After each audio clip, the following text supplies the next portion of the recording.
항공과 비평TV입니다. 미국과 중국의 6세대 항공 패권 시리즈의 제3편으로 Z 전투기의 세대 분류를 소개합니다. 시청자 여러분의 클릭 3번이 항공과 비평 주인장에게 큰 힘이 됩니다. 전투기에도 인간 사회처럼 세대가 있을까요? 이번 편에서는 전투기의 세대가 무엇인지 알아보겠습니다. Z 전투기의 역사적 발전에 있어 중요한 기술적 도약에 따라 세대를 분류하는 것이 전투기 세대입니다. 그럼 이런 걸 누가 고안했을까요? 1990년대 초 미국의 항공 역사가인 리차드 헬리어는 그때까지 등장한 Z 전투기를 세대로 구분하면서 Z 전투기 세대라는 개념이 시작되었습니다. 이런 체계를 고안한 이유는 서방의 전문가들이 전투기 성능의 진화를 이해하기 위한 프레임워크를 제공하기 위해서였습니다. 그럼 기술적 도약이란 게 도대체 무엇일까요? Z 전투기의 기술적 도약이란 기술의 참신성과 와해성으로 줄여서 말할 수 있습니다. 즉, 새로운 전투기에 채택되는 기술이 재래식 기술보다 얼마나 참신하고 얼마나 와해적인지를 따져보는 것입니다. 그런데 국가나 기관마다 기술적 도약에 대한 생각에는 조금씩 차이가 있는데요. 공통분모를 추려보면 6가지 정도입니다. 첫째는 비행 속력입니다. 전투기가 얼마나 빨리 비행할 수 있는지입니다. 1세대에서 2세대로 들어와 전투기는 초음속 비행이 가능해졌고 이제 마하5 이상의 극초음속에 도전하려고 합니다. 둘째는 레이더입니다. 2세대 전투기부터 초창기 레이더를 갖춘 후 3세대에서 펄스 도플러 레이더가 채택되기 시작해 4세대에서는 표준품이 되었습니다. 4.5세대부터는 A사라고 불리는 능동형 전자주사식 위상 배열 레이더가 채택되었습니다. 셋째는 항공 전차 장비이며 항전으로 약칭됩니다.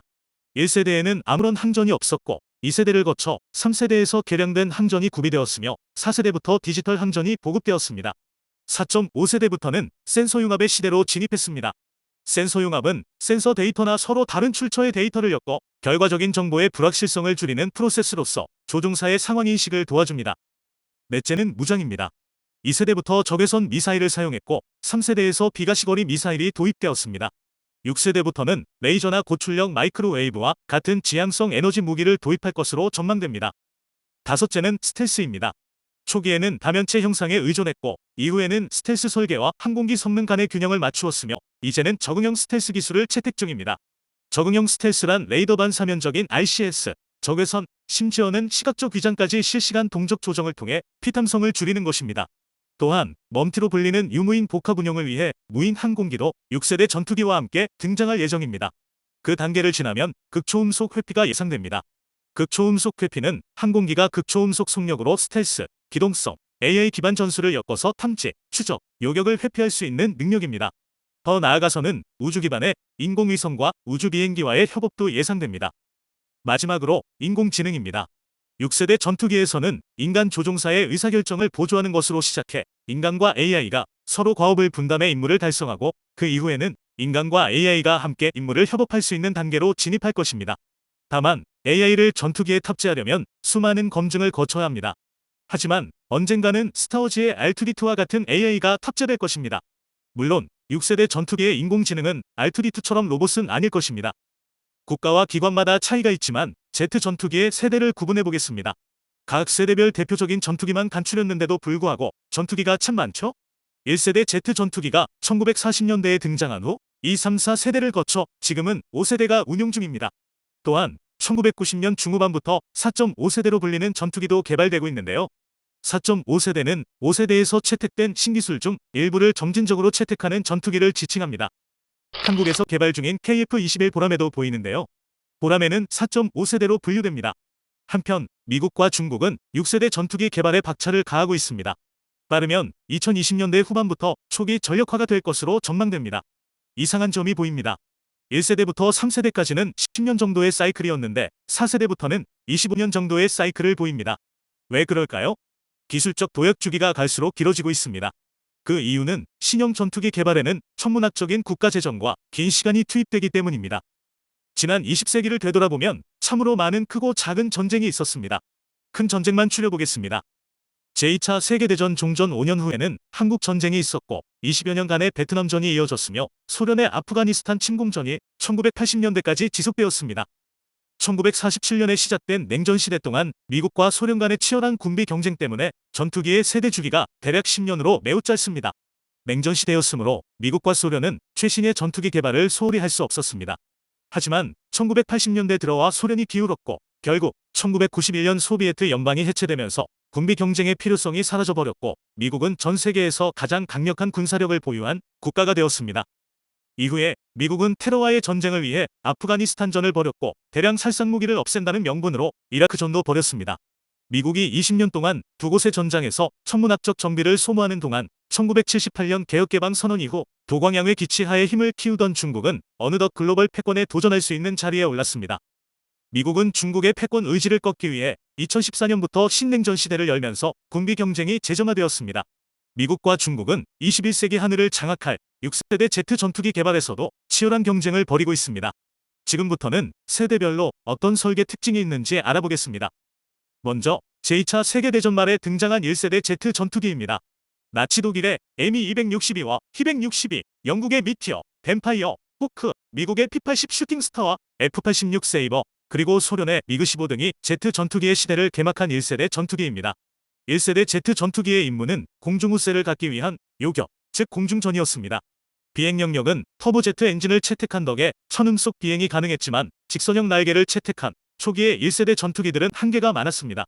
반면 후기의 1세대 전투기들은 후퇴익을 채택해 천음속 비행이 가능해졌지만 여전히 조종성 한계에 직면했습니다. 전쟁 중 물자 부족으로 인해 명성에 걸맞지 않게도 일부 1세대 전투기는 목재로도 제작되었는데요. 항전 장비는 거의 없거나 전무했습니다. 또한 무장도 변변치 않았는데요. 수동 조종식 기관총 위주였습니다. 한국전 휴전 이후부터 2세대 제트 전투기가 등장했습니다.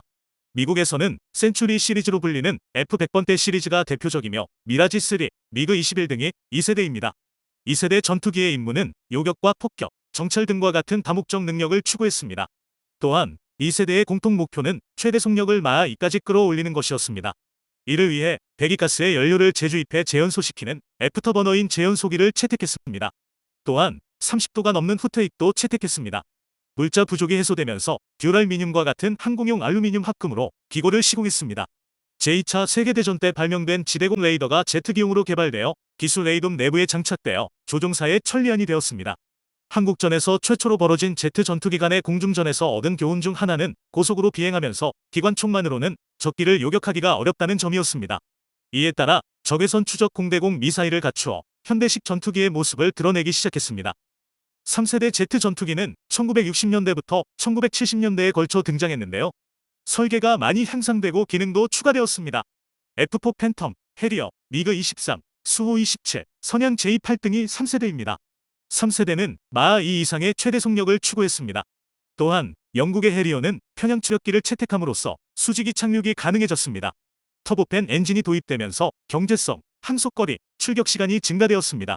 고속에서 날개의 후퇴각을 더 크게 변경할 수 있는 가변익 시스템이 처음 등장했습니다. 높아진 엔진 성능을 감당하기 위해 구조재료로 알루미늄 합금뿐만 아니라 내열성 소재인 티타늄이 쓰였고 초창기 탄소섬유 복합재도 채택되었습니다. 항전 장비에서는 펄스 도플러 레이더, 원거리 표적 탐지 장치, 지형 경고 시스템 등이 추가되었습니다. 무장의 경우 비가시거리 무기가 대폭 추가되었는데요. 공대지 미사일과 레이저 유도 폭탄 등이 대표적입니다. 4세대 제트 전투기는 1970년대부터 1990년대에 걸쳐 등장했습니다. F-16, 해리어-2, F-117, 비겐, 토네이도, 수호이-27 등이 4세대입니다. 4세대에 주목할 만한 특징은 1983년에 전력화된 F-117과 같은 스텔스기가 등장한 점입니다. 전투기가 스텔스 능력을 갖추면 다목적 능력이 배가 됩니다. 4세대 역시 마하 2 너머의 최대 속력을 추구했습니다. 다만 수직이 착륙기인 해리어와 스텔스기인 F-117은 성능을 절충해야 했기에 천음 속에 머물렀습니다. 터보팬 엔진 추력이 향상되면서 전투 중량 조건에서 중량 대추력비가 1을 넘어 수직 상승 기동이 가능해졌습니다. 또한 편향 추력 능력이 더욱 향상되어 전진 비행에서 편향을 쓸 수 있는 비핑 기동을 통해 수호이 27의 코브라 기동과 같은 슈퍼 기동이 가능해졌습니다. 비핑은 높은 바등각에서도 기동 제어가 가능해져서 근접 공중전에서 승패를 결정지을 수 있는 극한의 기동성이라고 평가받습니다. F-16의 날개와 동체를 매끈하게 이어주는 윙바디 블렌딩 설계가 도입되었고 사부의 비겐에는 카나드가 채택되었습니다. 또한 1970년대 초 미 항공우주국에서 연구한 초인계 에어포일이 채택되어 초음속 순항 능력을 향상시켰습니다. 구조재료의 점차 복합재 채택을 많이 하기 시작했는데요. 이는 복합재가 금속재에 비해 가격은 비싸지만 훨씬 가볍고 강도가 높기 때문입니다. 또한 비행 제어 계통의 플라이 바이 와이어 방식이 도입되기 시작했습니다. 이로써 인간 조종사의 조종 업무 부담이 줄어들고 조종사가 조종 입력 실수를 해도 비행 제어 컴퓨터가 이를 막아주는 시대로 진입했습니다. 항전 장비의 경우 합성 레이더와 적외선 탐색 추적 기능이 도입되어 그동안의 근접전 시대에서 비가시거리 전자전의 시대로 진입했습니다. 4.5세대 전투기는 1990년대부터 현재까지 개발되고 있는데요. 4세대를 기반으로 5세대를 추구하는 중간에 끼인 세대입니다. 좋게 표현하면 5세대 기술을 선별적으로 채택해 나아가는 점진적인 개량 기종입니다. KF-21 보라매, 그리고 인도의 테자스, 파키스탄과 중국이 공동 개발한 JF-17, 미그-29 등이 4.5세대입니다.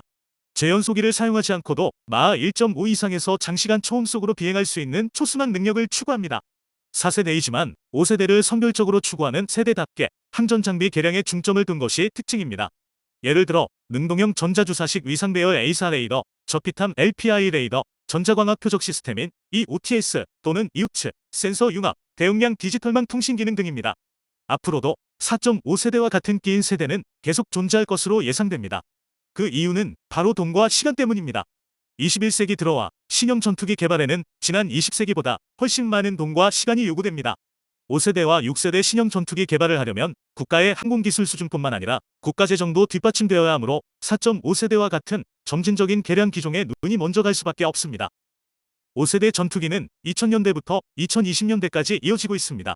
주요국에서 현재 운용 중인 주력 전투기는 대부분 5세대입니다. F-22, F-35, 청도 J-20, 선양 J-35, 수호이 57 등이 5세대입니다. 5세대의 외형적 공통특징은 무장 하드포인트를 내부 무기창에 두어 항공기 윤곽선을 지킴으로써 공격 효율과 스텔스 모드에 기여합니다. 또한 초음속 순항 능력이 표준이 되었습니다.